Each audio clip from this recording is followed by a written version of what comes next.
Like any device of the sort, you start by finding the power source. This is a cable that comes with the projector, and you're just going to plug that in the back right about here. Once you got some power, you're going to see the blue light on there. Just simply press that.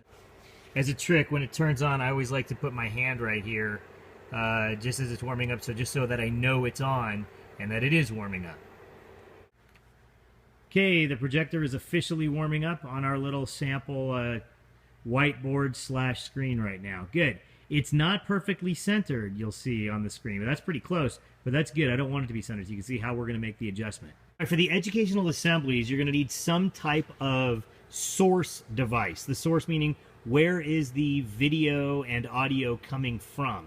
In this case, I literally am using, just to make the point, a dusty old DVD player. Or whatever your source is, DVD player, laptop, whatever, you're going to have two separate things coming out of your DVD player. Your audio and your video. For audio, you're going to want to run your audio from your DVD player to your PA system. And you're going to want to run your video out of your DVD player and into your projector. So we'll start with video. There's many ways you can get video from a DVD player to a projector, meaning there are 100 different like cable types. I'm going to use the most old school one just to make the point. You can totally use something a lot better, like HDMI cable. You want to go down to component cables or S-video cables. I'm literally going to use a regular standard def RCA cable just to make the point. You've seen these cables forever. They're called RCA cables. Basically, I'm going to take one of these old school things, and I got to find the video out from my DVD player. And almost always, the video out is yellow. Okay? Now, it doesn't matter what color. This has a little white or grayish sort of rim around this thing. It doesn't matter what color your cable is. That's just to help you identify what goes where. But basically, I'm going to plug the video out into this section here. It's usually yellow on the DVD player or whatever you're using. Okay, video out goes there. Now, if the video comes out of the DVD player, the video is going to go in to the video in of the projector, which is also yellow. Okay, now I've got video coming out of the DVD player, and the same cable takes it to going in to the projector. To test the video, I'm going to pop the DVD into the DVD player.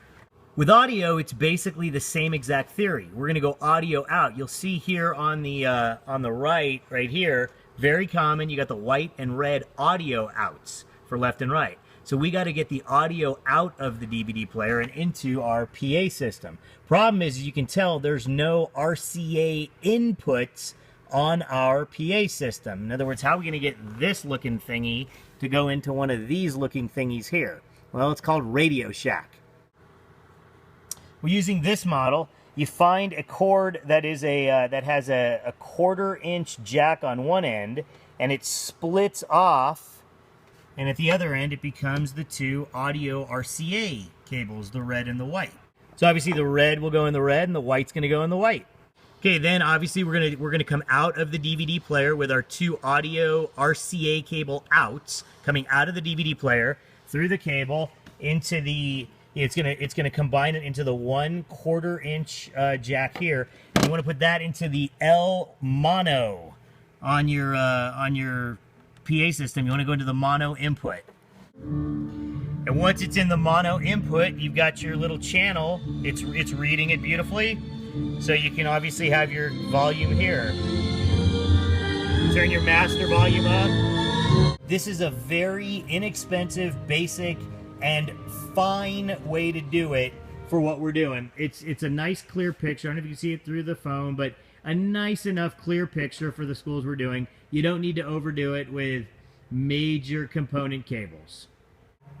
But by all means, you can take your source component, whether it's your laptop or a DVD player or whatever, take that source to an expert, to a Radio Shack or a Best Buy or a place like that, and they can probably help you out and explain what are your options are as far as getting audio out of the DVD player as well as video out and video in and audio in. Now, one thing to note is that while your DVD player will probably be fine near your PA system, you may have to put your projector out away from the system simply because where the screen in the room may be. In other words, if the screen is far away or the screen has to be projected from over here or way back here, whatever the situation, if you need to put your projector farther away from your DVD player, farther away from your PA system, it's no problem. You just need a longer cable to go from your DVD player to your projector. If you don't necessarily find a longer cable, here's another option. Also at a Radio Shack type place, they'll have these little couplers. Basically take one of the RCA cables and put the little coupler on the end there. Take another RCA cable, a totally different RCA cable, put the coupler on the end here, like such, and now it's basically acts as an extension cord. I do recommend that if you do end up using a coupler, take some electrical tape and really tape these joints together. You do not want them falling out.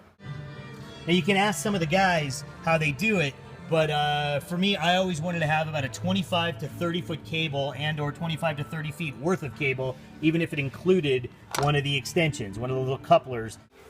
All right, let's talk about some of the adjustments on the projector itself. I will not go through every detail. Obviously, I encourage you, as always, read through the instruction manual that comes with it and you'll be an expert. But basically, let's say we walk into school and this is what we find. Let's say this is our screen and this is our projector. Okay, what's the first thing I'm going to do? I'm probably going to want to raise it up to get that image a little higher. Well, it's a very ghetto manual thing, but right here, it literally has a little stand. You do a little stand and it'll raise it up for you. Okay, so basically, I just raise up that little leg, and just going to test it. Oh, how are we looking here? Oh, man, we're like all over the map. What are we going to do?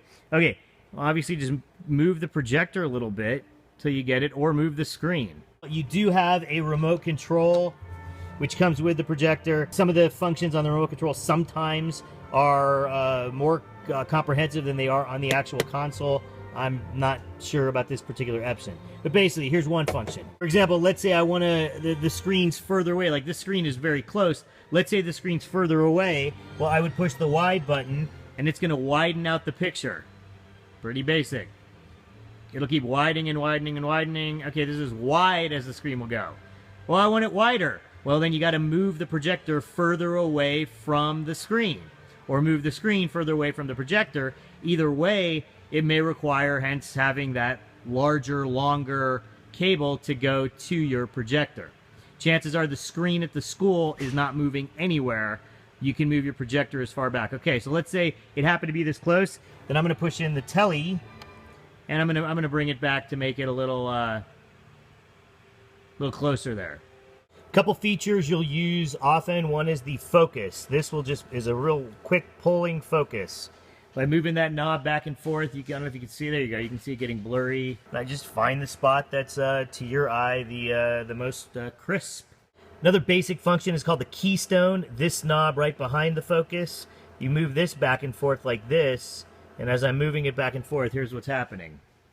It's basically moving the picture in case your screen is at an angle and you want to match the angle of the screen with the picture. And you're definitely going to want to get familiar with the advanced keystoning features of the projector, because you may need to make your screen level up and down as well as left and right. Read the manual, go over the keystoning, or even find a YouTube video on keystoning. You'll get the idea of what I'm talking about. Apart from that, read the manual and you'll find so many other little tricks you can do with this cool new projector.